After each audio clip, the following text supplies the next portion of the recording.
Alamin natin ang magiging lagay ng panahon sa iba't ibang bahagi ng bansa ngayong araw ng Miyerkules. Panoorin po natin ang update mula sa Philippine Weather Bureau Pag-asa.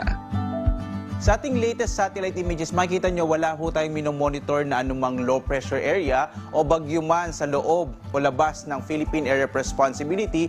At ito pong Intertropical Convergence Zone, pag sinabi nating ITCZ, ito yung pagsalubong ng hangin mula sa magkaibang hemisphere ang nagdudulot ng maulap na kalangitan, partikular na sa ilang bahagi ho ng Mindanao, lalo na ho dito sa may Davao Region, Zamboanga Peninsula at ilang bahagi ng BARM. Samantala ho, ito nga Kamaynilaan at itong bahagi ho ng Luzon at Visayas, inaasahan naman natin na medyo mainit pa rin yung tanghali habang mas malaki yung tsansa ng mga pag-ulan sa hapon hanggang sa gabi, dulutuin ng mga localized thunderstorms. At bagamat wala naman tayong minomonitor na low pressure area, inaasahan pa rin natin hanggang isang bagyo ho yung maaari pa rin mabuo o pumasok sa loob ng Philippine Air Responsibility hanggang sa pagtatapos ng buwan ng Setyembre. Itong bahagi, itong eastern section ng bansa, itong sa may bahagi ho ng Pacific Ocean, patuloy natin minomonitor dahil hindi natin inaalis yung posibilidad na magkaroon ng low pressure area dito sa may bahagi, silangang bahagi ng ating bansa.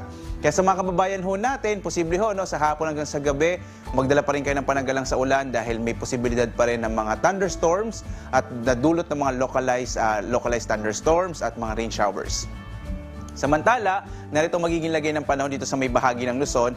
Malaking bahagi pa rin ng Luzon ang makararanas ng medyo mainit at tanghali habang mas malaking tsansa ng mga pulupulong pag-ulan, pagkilat, pagkulog, dulot ngayon ng mga localized thunderstorms. Yung agwat ng temperatura natin dito sa Lawag nasa 26 to 32 habang sa Baguio 17 to 24 degrees Celsius hanggang 35 degrees Celsius naman sa bahagi ng Tuguegarao. Itong Kamaynilaan 24 to 33 degrees Celsius, sa Tagaytay 23 to 31, habang sa may bahagi ng Bicol, dyan sa Legazpi City 26 to 33 degrees Celsius, sa Calayan Islands naman 25 to 33 degrees Celsius, habang sa Puerto Princesa 25 to 33 degrees Celsius.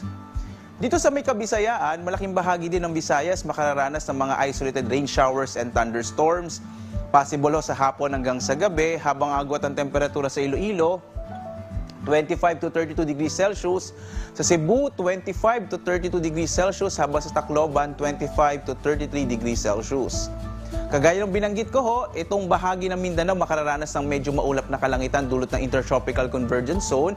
Kaya yung area ng Zamboanga Peninsula, Davao Region, sa may bahagi ng Sultan Kudarat, sa bahagi din ho ng Maguindanao at gayon din sa may bahagi ng Sarangani, dito sa may bahagi ng Soc-Sargen, asahan pa rin ho yung tsansa ng maulap na kalangitan na may mga pag-ulan ngayong araw.